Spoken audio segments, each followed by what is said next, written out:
سیدنا قیس بن سعد بن عبادہ کے بیٹے اور رسول کریم کے صحابی ہیں۔ سیدنا قیس بن سعد نے ہجرت نبوی سے پہلے اسلام قبول کیا۔ انہوں نے رسول کریم کے ساتھ تمام غزوات میں شرکت کی۔ خلافت کا نظام جن ارکان سے قائم تھا ان میں ایک سیدنا قیس رضی اللہ تعالی عنہ بھی تھے۔ 40 ہجری میں جب سیدنا علی شہید ہوئے اور عنان خلافت سیدنا حسن رضی اللہ تعالی عنہ کو تفویض ہوئی تو قیس رضی اللہ تعالی عنہ ان کے بھی دست و بازو رہے۔ 60 ہجری میں سیدنا قیس بن سعد رضی اللہ تعالی عنہ نے انتقال فرمایا۔ یہ سیدنا امیر معاویہ رضی اللہ تعالی عنہ کی حکومت کا آخری زمانہ تھا۔ آپ کچھ دن بیمار رہے۔ اہل مدینہ کثرت سے ان کے قرض دار تھے، اس لیے عیادت کو آتے ہوئے شرماتے تھے۔ اس پر انہوں نے اعلان کر دیا کہ جس پر جتنا قرض ہے میں معاف کرتا ہوں۔ اس خبر کے مشہور ہوتے ہی عیادت کے لیے تمام شہر امنڈ آیا۔ سیدنا قیس اپنے گھر کے چوبارے پر تھے۔ لوگوں کی کثرت یہ ہوئی کہ آمد و رفت سے کوٹھے کا زینہ ٹوٹ گیا۔ ناظرین، سیدنا قیس بن سعد بن عبادہ کے بیٹے اور رسول کریم کے صحابی ہیں۔ ان کا نام قیس، کنیت ابو الفضل اور خاندان سعدہ اور تعلق قبیلہ خزرج سے تھا۔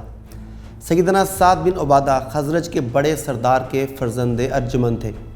سیدنا قیس کے اجداد گرامی مدینہ کے مشہور مخیر اور رئیس اعظم تھے۔ سیدنا قیس بن سعد نے ہجرت نبوی سے پہلے اسلام قبول کیا۔ انہوں نے رسول کریم کے ساتھ تمام غزوات میں شرکت کی۔ 8 ہجری رجب کے مہینے میں جیش الخبت میں ایک سریہ ہوا۔ سیدنا قیس بن سعد اس غزوے میں شریک ہوئے۔ یہ سریہ مسلمانوں کے لیے یکسر امتحان اور آزمائش ثابت ہوا تھا۔ رسول کریم صلی اللہ علیہ وآلہ وسلم نے 300 آدمیوں کو اس سریے میں سیدنا قیس کی سربراہی میں ایک ساحل کی طرف بھیجا۔ ان میں سیدنا ابو بکر صدیق، سیدنا عمر خطاب اور سیدنا ابو عبیدہ رضی اللہ تعالی عنہم شامل تھے۔ ان مجاہدین نے وہاں 15 روز قیام فرمایا۔ سیدنا قیس بن سعد رضی اللہ تعالی عنہ فتح مکہ میں رسول اللہ کے ہم رکاب تھے۔ سیدنا سعد بن عبادہ سے جب سیدنا رسول کریم نے جھنڈا لیا تو پھر انہی کو عطا کیا تھا۔ غزوات کی علم برداری کے علاوہ وہ خلافت الہی کے بھی ایک ضروری رکن تھے۔ خلافت کا نظام جن ارکان سے قائم تھا ان میں ایک سیدنا قیس رضی اللہ تعالی عنہ بھی تھے۔ 8 ہجری رجب کے مہینے میں جیش الخبت میں ایک سریہ ہوا۔ سیدنا قیس بن سعد اس سریے میں شریک تھے۔ یہ سریہ مسلمانوں کے لیے ایک امتحان اور آزمائش تھا۔ رسول کریم نے 300 آدمیوں کو اس سریے میں سیدنا قیس کی سربراہی میں ایک ساحل کی طرف بھیجا۔ ان افراد میں سیدنا ابو بکر صدیق، سیدنا عمر فاروق اور سیدنا ابو عبیدہ رضی اللہ تعالی عنہم بھی شامل تھے۔ ان مجاہدین نے وہاں 15 روز قیام فرمایا۔ اس دوران زیادہ راہ ختم ہو چکا تھا، لوگ پتے جھاڑ جھاڑ کر کھاتے۔ سیدنا قیس نے یہ دیکھ کر اونٹ قرض لیے اور ان کو ذبح کروایا۔ اس طرح 3 مرتبہ میں 9 اونٹ قرض لے کر ذبح کیے اور تمام لشکر کے لیے کھانے کا بندوبست کیا۔ سیدنا ابو عبیدہ نے دیکھا کہ سیدنا قیس بہت زیادہ مقروض ہوتے جا رہے ہیں، اس لیے انہوں نے انہیں مزید اونٹ لے کر قرض پر لے کر ذبح کرنے سے منع فرمایا۔ ادھر سیدنا ابو بکر صدیق اور سیدنا عمر خطاب رضی اللہ تعالی عنہ نے بھی اس وقت انہیں یہ کہہ کر روکا کہ جس طرح یہ خرچ کر رہے ہیں اس طرح تو یہ اپنے باپ کا سارا مال مجاہدین پر خرچ کر دیں گے اور خود قرض میں ڈوب جائیں گے۔ اس سریے سے واپس آنے کے بعد لوگوں نے سیدنا رسول کریم صلی اللہ علیہ وآلہ وسلم کو ان کے حوالے سے اور ان کی قربانی کے حوالے سے ذکر کیا تو آپ نے فرمایا سخاوت اور فیاضی اس گھرانے کا خاصہ ہے۔ ناظرین، جنگ نہروان میں سیدنا قیس اپنی تمام قوم کے ساتھ شریک ہوئے۔ جنگ سے پہلے اتمام حجت کے لیے سیدنا علی نے سیدنا ابو ایوب انصاری اور سیدنا قیس کو خوارج کے لشکر میں بھیجا۔ عبداللہ بن سنجر خارجی سے گفتگو ہوئی۔ اس نے کہا آپ کی اتباع ہمیں منظور نہیں، ہاں سیدنا عمر بن خطاب جیسا کوئی ہو تو اس کو خلیفہ بنا لو، ہم اتباع کر لیں گے۔ سیدنا قیس نے جواب دیا کہ ہم میں سیدنا علی بن ابی طالب ہیں، تم میں سے کوئی اس مرتبے کا ہو تو پیش کرو۔ وہ بولا ہم میں تو کوئی نہیں۔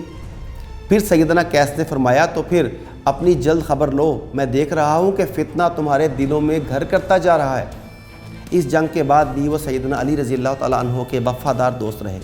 40 ہجری میں جب سیدنا علی شہید ہوئے اور عنان خلافت سیدنا حسن رضی اللہ تعالیٰ عنہ کو تفویض ہوئی تو قیس رضی اللہ تعالیٰ عنہ ان کے بھی دست و بازو رہے۔ پھر سیدنا حسن اور سیدنا امیر معاویہ میں صلح ہو گئی۔